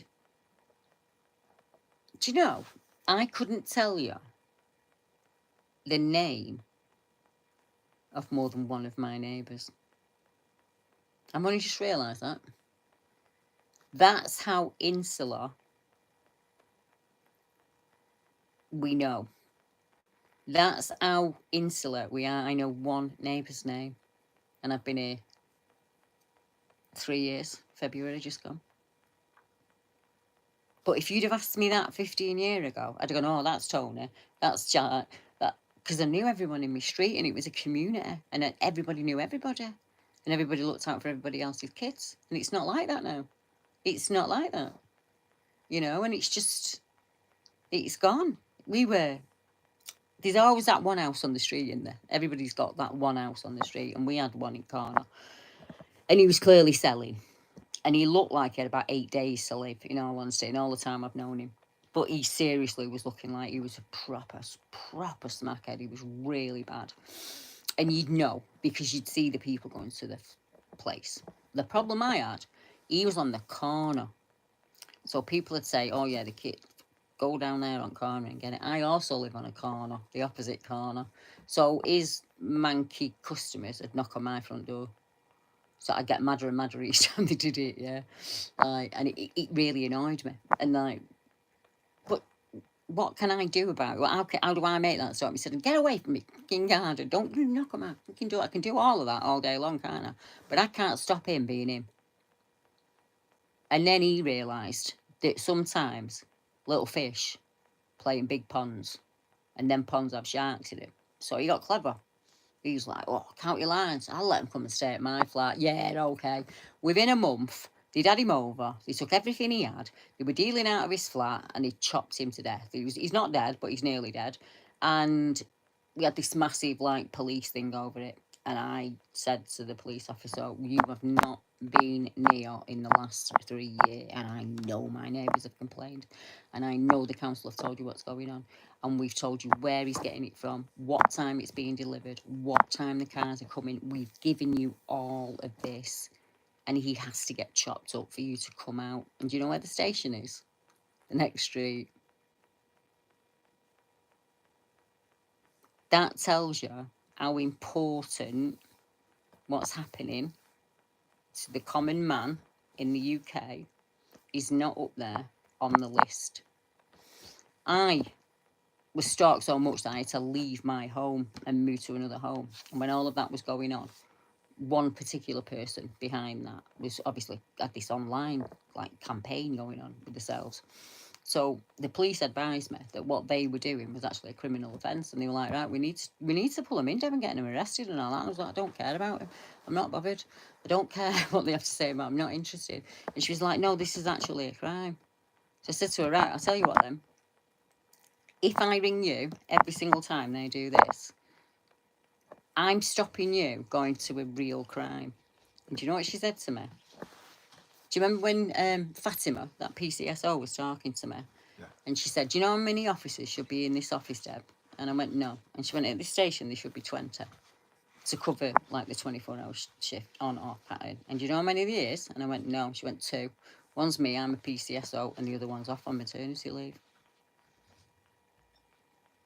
So that's 1, officer, and I'm supposed to disturb her while people are being robbed. They're selling, they're fighting in the street, they're fighting in the pubs, they're smashing holes out of each other's cars and homes. But I'm supposed to disturb her because some woman who was offended by something well, actually, I didn't say anything to her. She stuck her nose into business that had nothing to do with her, and her nose got punched. She didn't like it, but she made a point of stirring that shit pot for 2 years. And if you stir a pot for long enough, it's going to splash and get you eventually in it. So as far as I was concerned, that was a straightener. It was all over and done with, because that's what you do. But they kind of ran with it, and I thought, that's so petty, because there's so much happening out there on the streets that you should be turning that hate on. You've got all this privilege. You were raised in a middle-class household. You went to a really decent school. You went to university. You had a million more times advantages than I ever had. Yet you're the one, lay on the couch, bemoaning your middle-class depression. Yeah, while I'm wasting my ass off and paying for you to be on the sick. How does that? We live in a hypocritical, two-faced society. No fear, just jumped in. There isn't a topic. There isn't a topic. Deb's lost the plot. She's not doing Bigfoot anymore. She's absolutely sick of the UK, and she wants to get hold of everybody and bang their heads together. I want to bring Boudica back, instill some laws, and just say that scum comes in all colours. And yeah, it's been a shitty mum. It's been a shitty couple of months, right? I'm watching subhumans get handed everything they need and do absolutely now. And they just gimme. And when they've got it all, they're not happy with that. It's not enough. And then I'm watching other people breaking their backs, trying to make ends meet, trying to teach and instill manners and etiquette into their children, who are scared to let their children go to the park, who are scared to let their children go to the swimming baths, who are scared to let their children get on public transport. Now let that just sit. So if you live in an area where you don't feel like that, then you're in a safe area. And you're really lucky for that. But believe me, shit spreads. Drop it in water and watch. Get a big barrel of the cleanest water you can find. We'll get a lump of dog shit and throw it in. Watch what happens. Because that's what I'm seeing. Night, sweetheart. I'm not going to be far beyond you. I'm going to be back on again tomorrow at 7. So if you want to get the guys to listen to me, let me know. But I'm not sure what. I'll probably do it on this channel. I don't care. I'm at the point where I don't care. But what I can do is shove Mark's phone there on other channel and go out from both of them, if you get what I mean. But yeah, I'm gonna go to bed in a minute, or have a brew and shut up and have a brew. We just didn't intend doing it, did we? We were up there, and then I said to Mark, something's wrong. Mike won't message me unless something was wrong.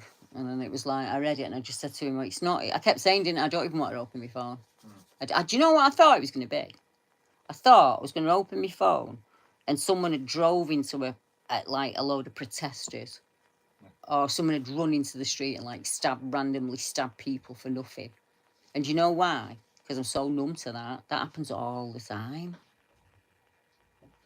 Isn't that frightening? That happens all the time. Last month, there was one where we used to live who stood in the middle of the shopping centre with 2 samurai swords.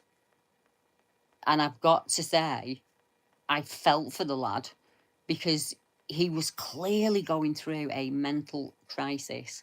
Clearly. And he, like the rest of the people, will have just been thrown to the side by it, because there is no help if you've got you need help with your mental health. It isn't there. It isn't there. That stopped with Care in the Community back in the 90s. That's when that ended. That's another thing I'd do if I was Prime Minister. Do you know what else I'd do? It's not for the police to deal with that. And it's not for the hospital staff to deal with that, or the ambulance staff to deal with that. And we can't just pass it off.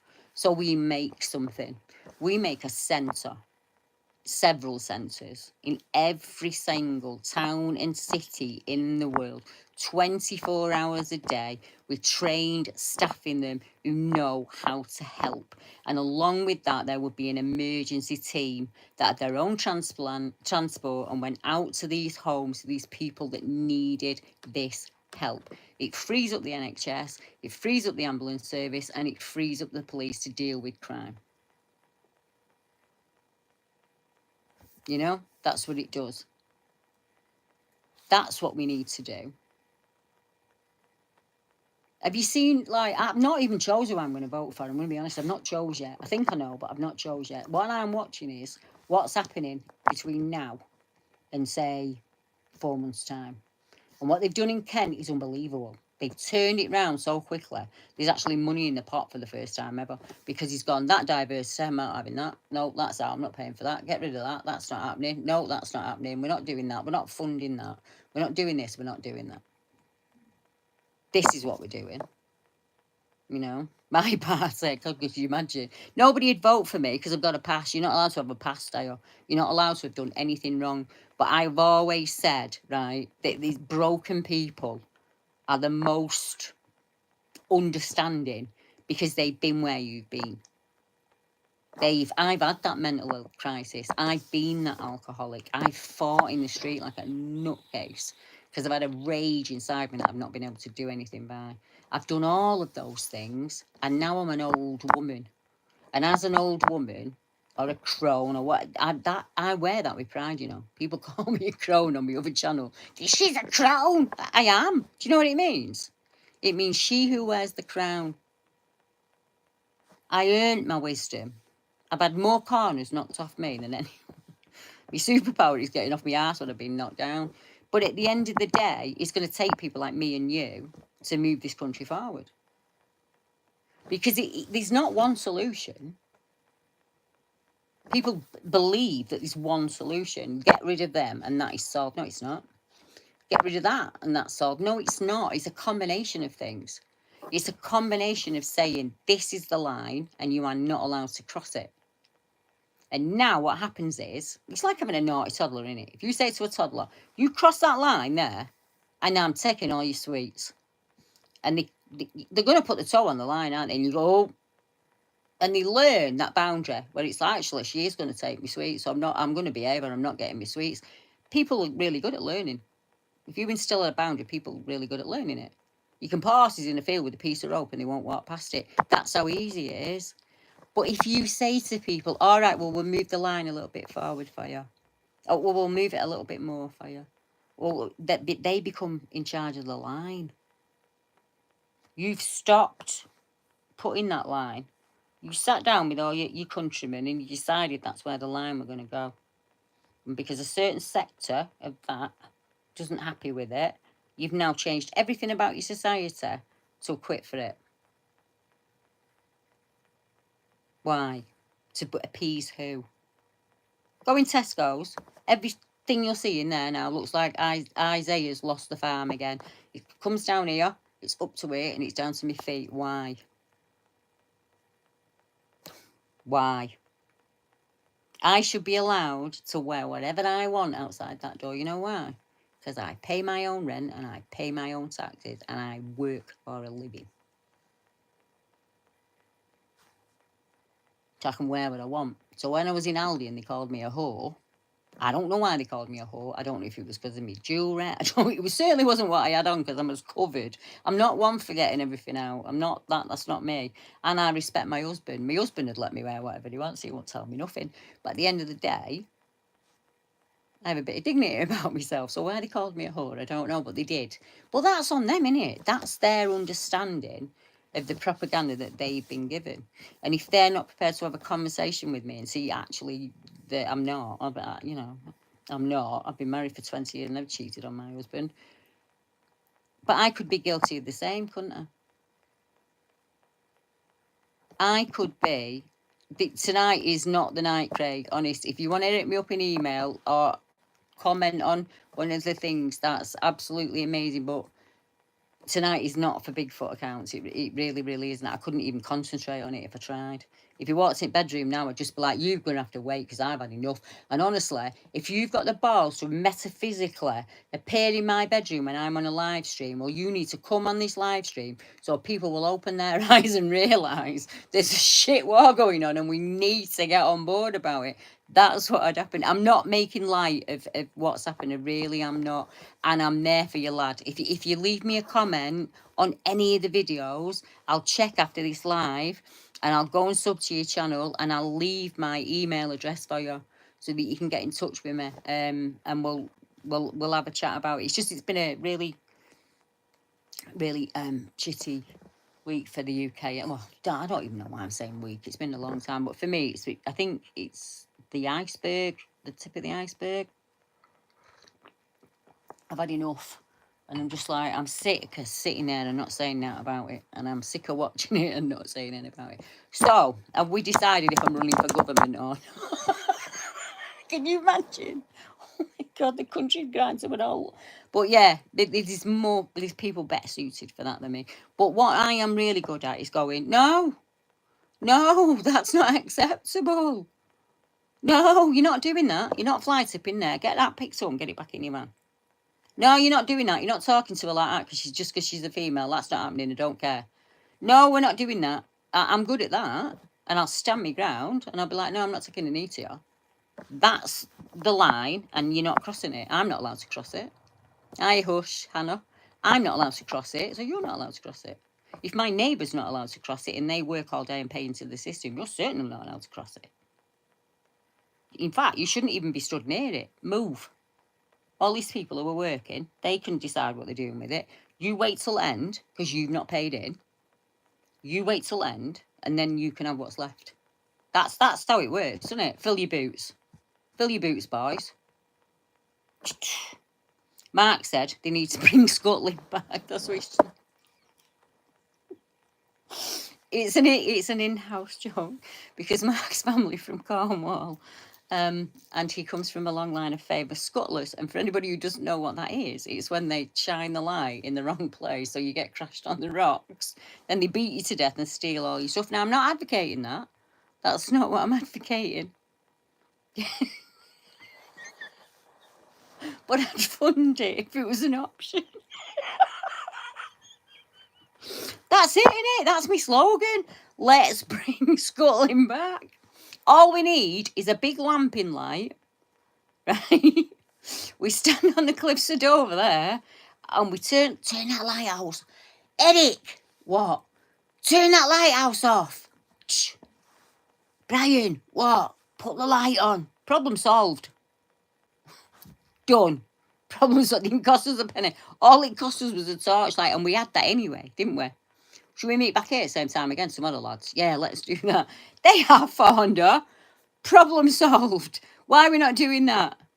We've got beacons from one end of the country to the other. Why are they not lit? Why are we not lighting them every night? Every night. So we've got peace in our land. Every night. I'll pay for that. I'll go and pick the wood up myself. Me and Mark will go up. And we'll light ours. So, and then whoever's in like Cheshire, can you do that one? And then we'll just do that up and down the country. Every night we light them. Every night them banners, those beacons, those flags will fly. Yeah? Because it's our country and we are entitled to do whatever we want to do in it.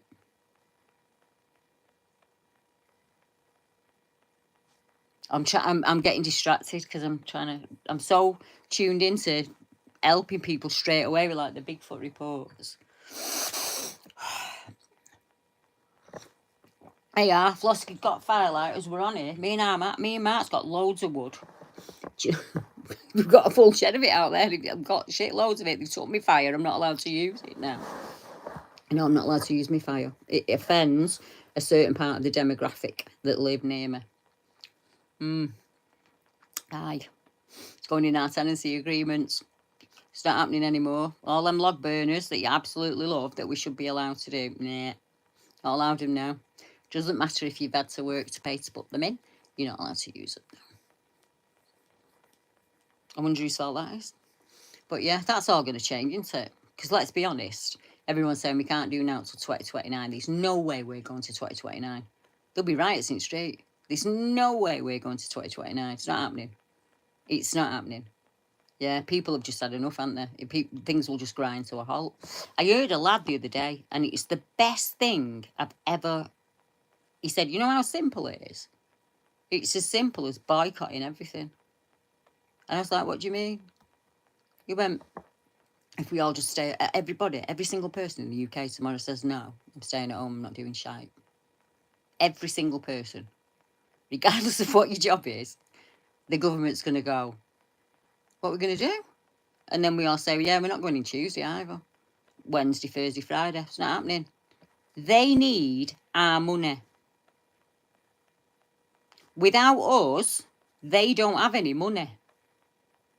They might be like... Kirsty's asked me why. It's been wrote into several tenancy agreements that we're not allowed to have any outside fires and we're not allowed to have the log burners because there is a lot of illegal barbecues and burning being done on the moor. And you've seen what happened to Saddleworth Moor, and it happens every single year. And it's already... We've had several fires already, and we're only on August. So, rather than ban them from doing it, they've banned everyone. So I now live in a smoke-free, smokeless zone. I live in a smokeless zone. So, if all of my town had just stood up that day and gone, no, I'd still be able to have a fire, wouldn't I? I'd still be able to do what I wanted. But it all got done in hush, and then it got rushed in, and it's like, hang on a minute. It's not us starting the fires. You know who's starting the fires, and you know why the fires are starting. You know what I mean? We know who's lamping. It's not them who are lamping. That's white lads. It's white lads who are out there lamping. We know that. There's a lot goes on the moor that shouldn't be happening. But they basically, eventually, what they will say is, you are not walking your dogs up here, you are not coming up here. We'll all get banned from it. They've already started it with low traffic neighbourhoods, haven't they? Let's be honest. And all of that. It's already done. Now they'll tell us we can't go on the beaches and we can't go on the pig roasts. Pig roasts on the moor. Who does that? Who roasts fucking pig on the moor? It makes no sense to me whatsoever. So we're not allowed any outside door fires. We have some fire regulations anyway. Yeah, most do around here. But generally, when it's rainy or it's like winter months, you can get your garden fires done and all that. They don't care about stuff like that. But because of the heat wave that we've had, and it's been consistently like that, and the reservoirs are really, really low, the peak drives up to it to an extent that even when you look like you put a fire out, you can pour water on it, but it might be like a burning ember that'll run underneath, and it can run and come up in a different area miles away. And unfortunately, those kind of fires are really hard to stop. And think on, you've got all that foliage that's brown because we've had no rain, so everything's just tinder waiting to go up. So it only takes a little thing to set these fires off. You can flick a cigarette and set a fire off. It can be a piece of plastic that's on the ground and the sun will bear down through that, and then it gets the ember and off it goes. So it's cost millions to try and keep that habitat, because honestly that's where all the tourism money comes from. It's from the West Pennine Moor, so they need them. But people are doing so... They're stealing the walls. You know, the farm walls? They're literally stealing the walls for the gardens.